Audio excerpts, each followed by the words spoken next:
it's 1983. And I'm 52 years old. And I'm looking back and I'm thinking, I wanted to work in the animation business and I succeeded. I wanted to work at Disney's and I did. I worked with Chuck Jones, one of my heroes, Bill Melendez, another one of my heroes, and I became an animator and a director. I've accomplished everything I've set out to do, except one thing. That's have my own studio. And so, at the end of 1983, I told Bill that I was quitting and going to go up and start my own studio.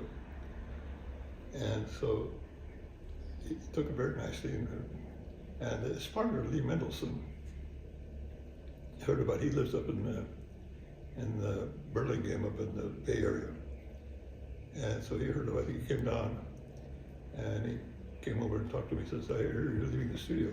I said, "Yeah, I'm going to go up and start my own studio." And he says, "How would you like to do Garfield?" I says, "Well, but Bill is doing it." He says, "Well, Charles Schultz is not too happy with Bill doing Garfield. So if you want to do it, it'd be a good chance for you." And so I said, "Of course." So he says, "Well, find a little place and do a budget for one of the shows." And was that 1600 Riverside? Yeah, exactly, that's one. And so I found a small little hole in the wall. Very nice, just very adequate, just me and the secretary and maybe an artist. And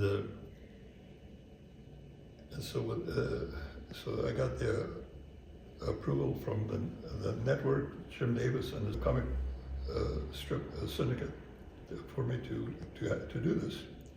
And we did the first Garfield special. It was called Garfield in the Rough, with just a small crew. All the animation and everything else was done freelance.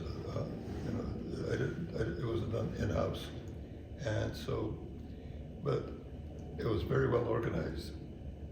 And anyway, I did it on budget, I did it on schedule, and I won an Emmy. So after that, everybody was satisfied and had confidence in me. And so then I was doing one or two Garfield specials a year in my own studio, directing my own shows. And it was just part of the happiest time of my career.